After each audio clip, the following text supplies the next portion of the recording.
Y en esta clase vamos a ver lo más raro con respecto a lo que sería los fenómenos bioeléctricos que suceden a nivel de la física. Y en esta clase más que nada va a parecer muy rara porque voy a dar un montón de conceptos que son específicos de la física, pero que se aplican al sistema fisiológico.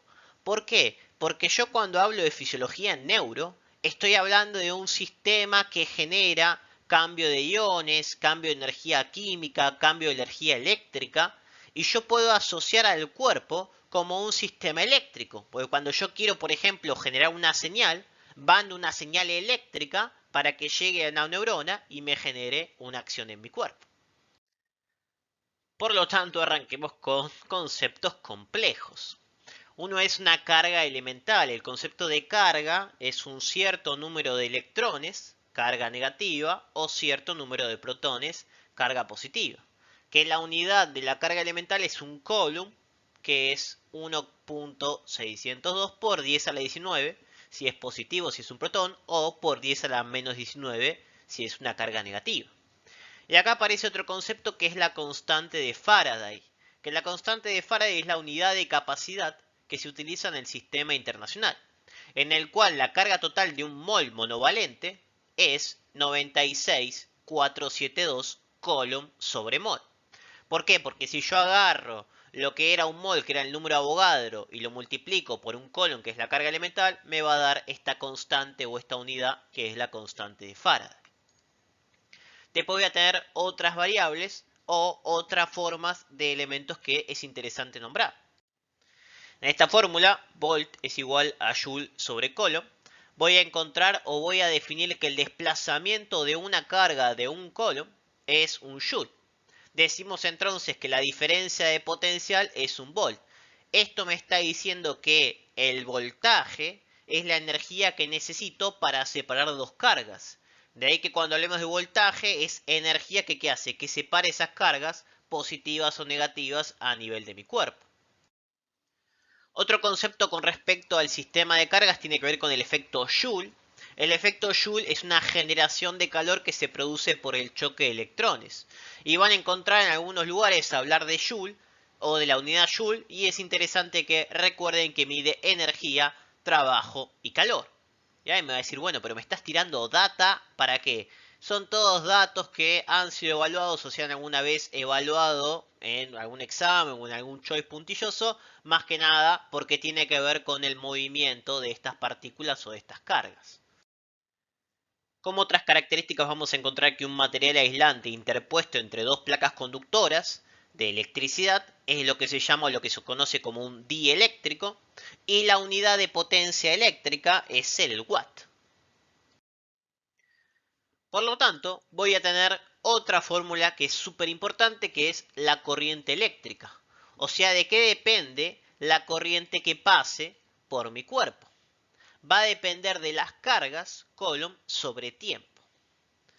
Y acá aparece la fórmula que es, a mi parecer, la más importante que vamos a tener, que es la ley de Ohm, que me dice que la resistencia medida en ohms es igual a la diferencia de potencial, que se mide en voltaje, sobre la corriente eléctrica, que se mide en amperes. ¿Okay? Acá está la fórmula de otra manera.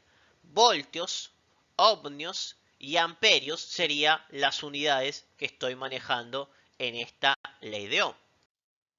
Y acá sí me voy a frenar para explicar esto, porque esto sí es la clave para el concepto de los movimientos iónicos. Esta fórmula de Ohm me está diciendo que el voltaje que yo voy a tener en la membrana depende de cómo sea la resistencia de esa membrana y de la carga o de la corriente que se esté moviendo por esa membrana. Así que cuando yo pueda saber cuánto es el voltaje de membrana o la diferencia de voltaje, sí o sí está o tiene que ver con una corriente que se está moviendo normalmente, que serían los iones, y una resistencia que ofrece esa corriente, que tiene que ver o está relacionada con los canales iónicos. Acá es cuando aparece el concepto de que el esquema eléctrico, o lo que sería un circuito eléctrico clásico básico, equipara o puede ser una representación de cómo funciona la membrana celular. Fíjense que ahora la membrana celular se representa con un circuito eléctrico. Para eso necesitamos manejar unos datos. Habíamos hablado de la resistencia, pero acá, más que la resistencia, a mí me interesa la conductancia.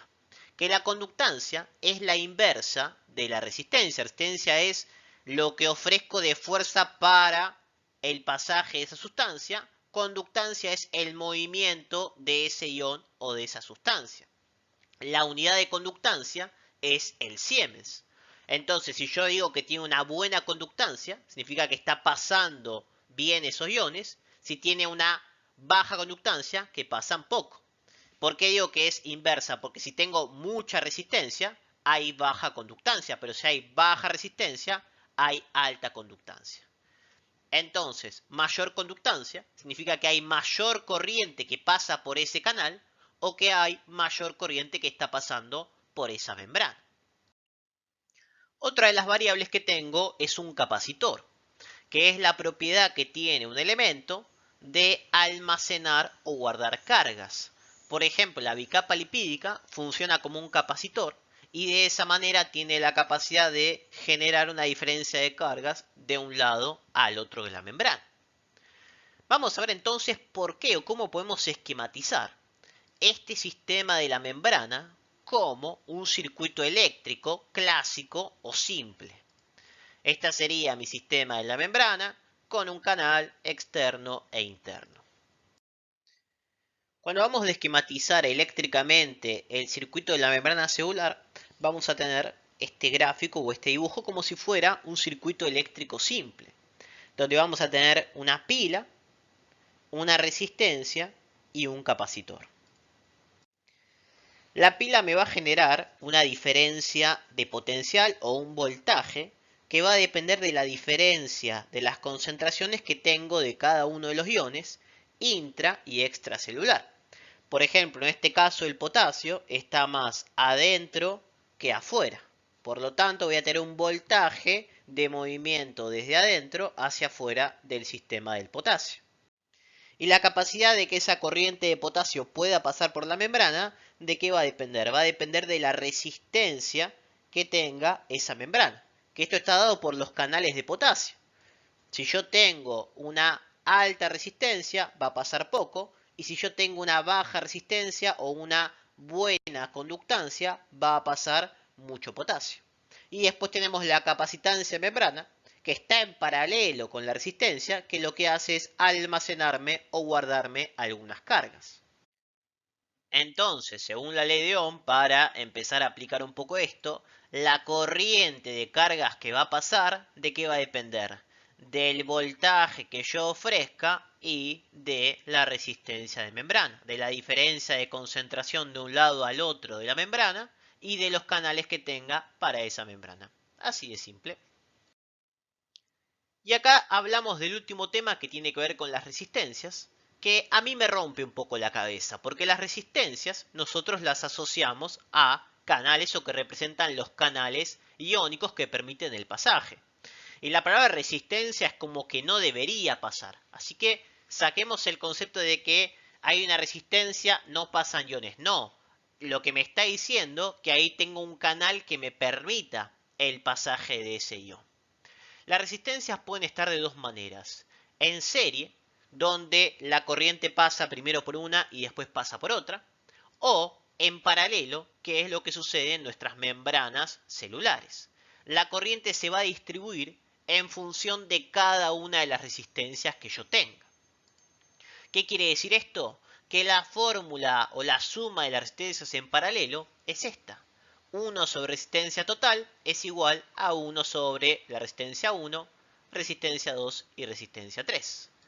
En serie se suman, en paralelo no, hago esta fórmula. Por lo tanto, habíamos dicho que la conductancia, ¿qué era? Era la inversa de la resistencia. Por lo tanto, ver las resistencias en paralelo es lo mismo que hablar de la conductancia. Por eso cuando decimos resistencias, no lo tomen como algo negativo, sino que tómenlo como una conductancia. Por la fórmula y por esta característica de ser la inversa, vemos que la resistencia en paralelo es lo mismo que decir que la conductancia o el pasaje de esa corriente o de esos iones, ¿de qué depende? Y de los canales que tenga a un lado y al otro de la membrana. Estos son resistencias o canales que están en paralelo. Por lo tanto, ¿de qué depende la corriente que pase? Y va a depender de la corriente que pase por acá, más la que pase por acá, más la que pase por acá. Se me está sumando el concepto de la conductancia. Fíjense en el ejemplo clásico que yo voy a tener acá para todos los iones. Esta diferencia de concentración, un canal específico para ese ion y la suma de todo eso me va a dar esa diferencia funcional. Con eso cerramos, espero no haber generado mucho quilombo.